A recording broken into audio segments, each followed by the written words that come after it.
custo de vida, emprego e desemprego, cesta básica, tarifas públicas, salário mínimo. Agora, na Brasil Atual, a análise do DIEESE.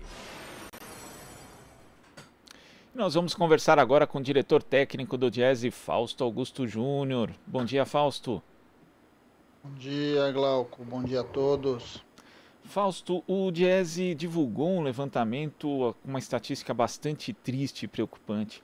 Entre os primeiros trimestres de 2020 e 2021, os desligamentos dos empregados seletistas por morte no Brasil cresceram 71,6%, passando de 13.200 para 22.600, sendo que nas atividades de atenção humana, de saúde humana, o aumento foi de 75,9%, também atingido em especial algumas categorias.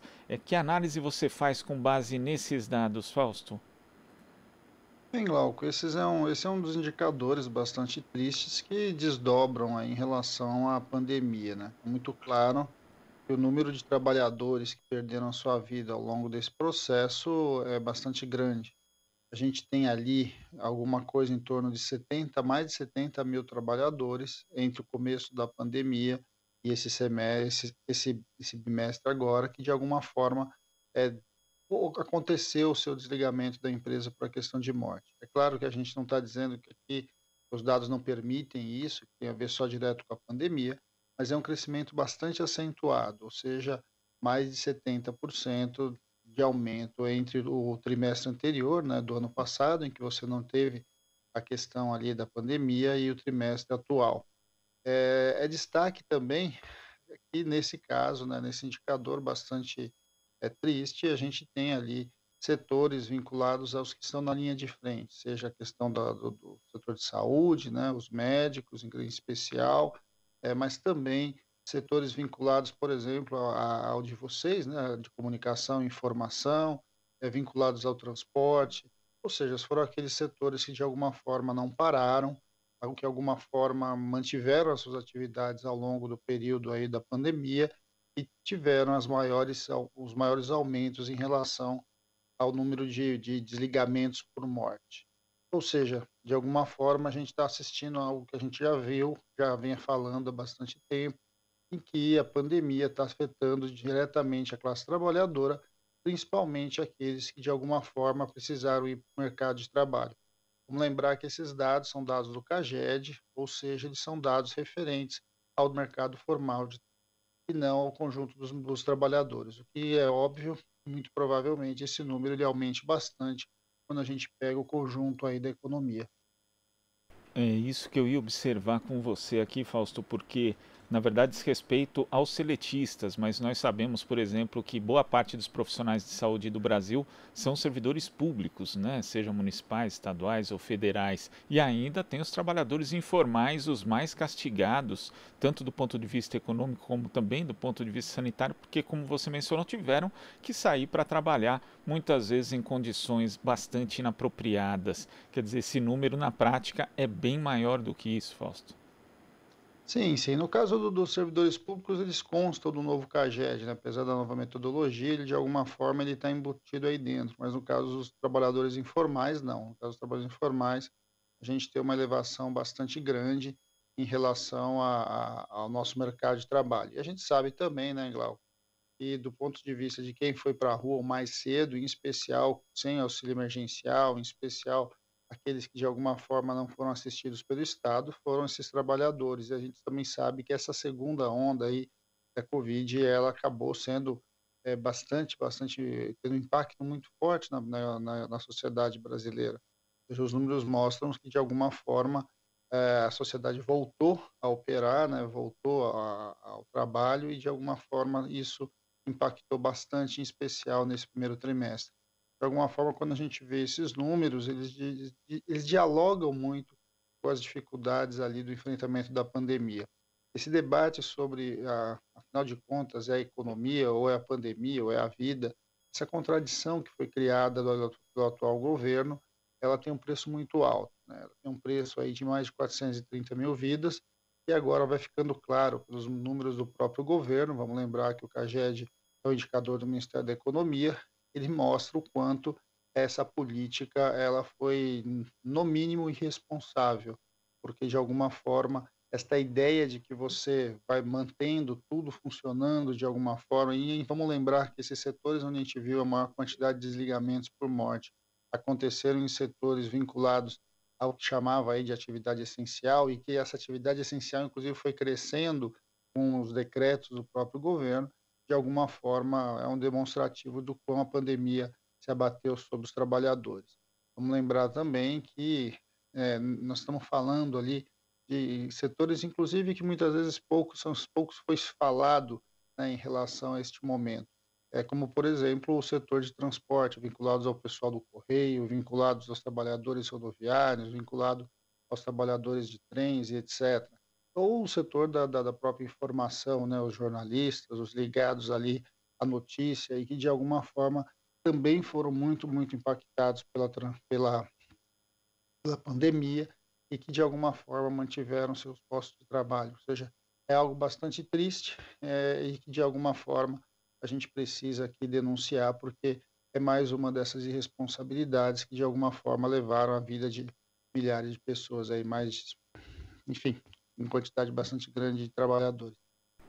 E esses dados também dialogam com outros que foram divulgados na semana passada, um levantamento feito pelo jornal Valor Econômico, avalizado pelo Instituto de Pesquisa Econômica Aplicada, mostrando que a morte de pessoas com 60 anos ou mais retirou 3 bilhões e 800 milhões de reais de circulação da economia. Foram 301 mil vítimas nessa faixa etária, segundo os registros oficiais. A gente sabe que existe subnotificação até abril.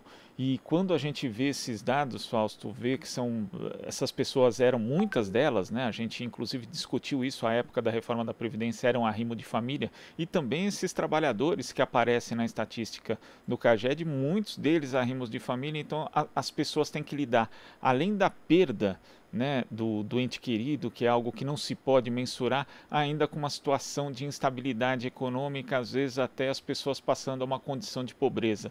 Então, essa dualidade realmente entre vida e economia é algo que só existe mesmo na cabeça de integrantes do governo, né? Sem dúvida, né, Glauco? Assim, nós estamos vivendo hoje, né, o luto aqui pela morte do prefeito de São Paulo. É sempre muito triste, né, quando alguém muito jovem, alguém que tem aí todo um futuro pela frente, perde a sua vida no meio do caminho. A gente sempre se compadece, a gente se solidariza com a família, se solidariza com seus filhos, né, de alguma forma. Essa é uma realidade que a gente está vendo agora por conta do prefeito. Ela ganha uma dimensão, mas ela é uma realidade de muitos brasileiros que, ao longo dessa pandemia, foram perdendo seus entes queridos, em especial aí falando, né, nesse caso, daqueles que estão na vida do trabalho, né? Ou seja, eles estão de alguma forma o tempo todo mantendo as suas famílias, mantendo a sua casa. O impacto ele é muito grande. O impacto é grande do ponto de vista econômico, como a Fundação Getúlio Vargas demonstrou no seu estudo, mas a gente sabe que esses são valores, inclusive, que são incomensuráveis, né? A vida humana não pode ter preço, a vida humana não tem preço, nada tem mais valor do que a vida humana. E isso vai demonstrando um tanto quanto a irresponsabilidade do atual governo, né? Ao você fazer essa dicotomia entre economia e pandemia, nós, na verdade, estamos perdendo nas duas pontas, né? Nós estamos perdendo, de um lado, na economia, porque é óbvio que não só as pessoas terem morrido tem um impacto econômico direto, como a própria pandemia, que não arrefece, né? Ela vai levando essa crise, não se acaba, quanto uma perda que inevitavelmente afetou um conjunto muito grande de famílias. Nunca se morreu tanto, pelo mesmo motivo, num espaço tão curto de tempo. Acho que é sempre importante a gente olhar com bastante atenção quando você tem uma perda de qualquer vida, mas quando você tem uma perda de vida de pessoas ainda que estão no caminhar aí da sua construção de vida, da sua construção familiar, da sua construção produtiva. O Brasil está perdendo uma parte importante aí da sua grande vantagem etária, né? Ou seja, é um momento em que chama atenção o quanto está se morrendo pessoas ali na sua idade ativa, né? Pessoas muito novas, pessoas que de alguma forma teriam muito, muito a contribuir para o país. De alguma forma, acho que a gente tem que olhar sempre esse momento com bastante tristeza, antes de mais nada, mas também pensando que é possível e é necessário que se faça diferente, né. Acho que esse debate que está todo colocado hoje, de como a vacina podia ter sido comprada com antecedência, de como você poderia, ter lidado melhor com os isolamentos, você poderia ter tomado decisões mais acertadas nos momentos que deveriam ter sido feito, de que você deveria ter comunicado com a população, né, você deveria ter feito ações que de alguma forma fosse na direção de você controlar a pandemia, é algo que precisa ser colocado. Eu acho que o debate todo aí da CPI da Covid está colocando isso em questão, mas é algo que a gente precisa, enquanto sociedade, avaliar no para frente. O que a gente tem assistido, por exemplo, nesse momento, é uma naturalização das mortes, né, uma naturalização da doença, algo que é bastante assustador, porque de alguma forma vai expressando a forma, muitas vezes, como a sociedade vai encarando as suas perdas. Perdas que vão ter preços econômicos, mas também preços sociais. Nós estamos falando de milhares de famílias que vão perdendo seus chefes de família, seus pais, são filhos que vão perdendo seus pais, e de que de alguma forma vão ter consequências, não só nesse momento, agora imediato, mas consequências para o nosso futuro enquanto país.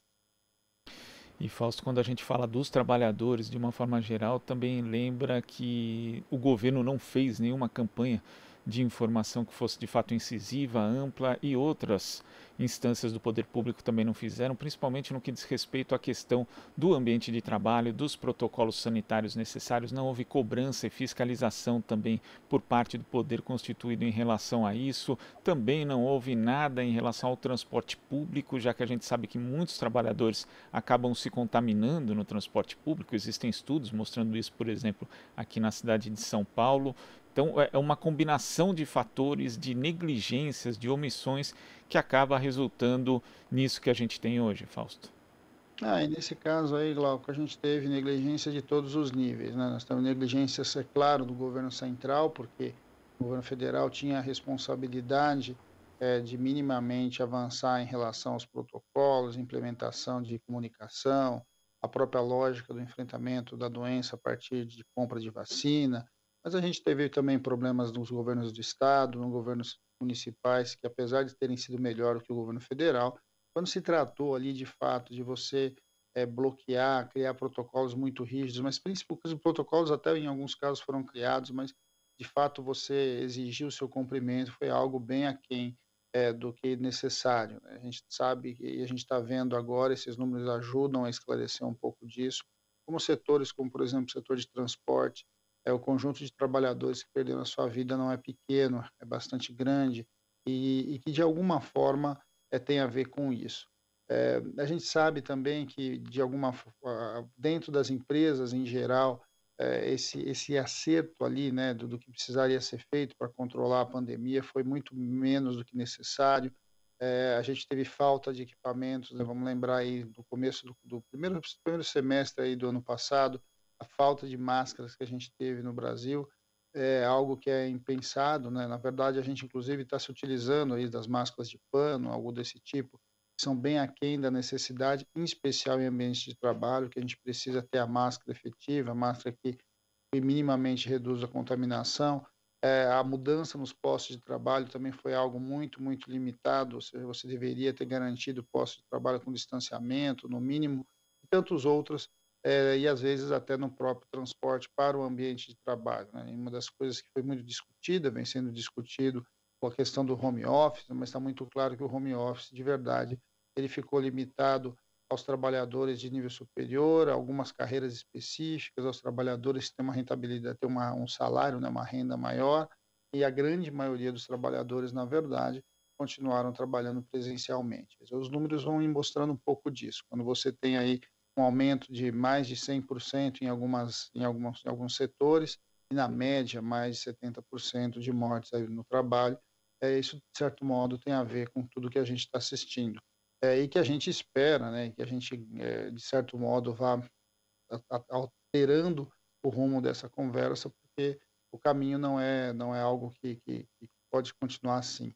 Vamos lembrar também, né, Glauco, que essa não é uma novidade, o Brasil é um dos países, com números bastante altos de acidentes de trabalho, número bastante alto de mortes no próprio trabalho, que coloca aí em questão, como que as empresas no Brasil lidam com a segurança e saúde do trabalhador, né? Cada vez mais isso vai se transformando em uma medida individual, é um cada um por si, quando na verdade a questão da saúde do trabalhador ela transcende muito a questão econômica, ela transcende muito aquilo que a gente vai vendo ali, que aí sim as empresas vão colocando o seu faturamento acima de toda e qualquer condição de trabalho, quando na verdade a gente deveria minimamente compreender que a vida humana não tem preço, que a saúde do trabalhador é uma prioridade e que isso precisa ser trazido à tona e ser discutido muito seriamente para uma sociedade em que uma boa parte, inclusive, dela sequer consegue ter carteira assinada e direito social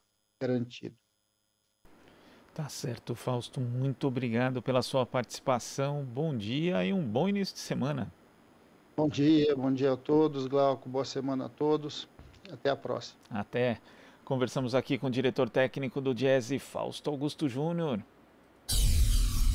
Aqui você ouve as notícias que os outros não dão. Jornal Brasil Atual.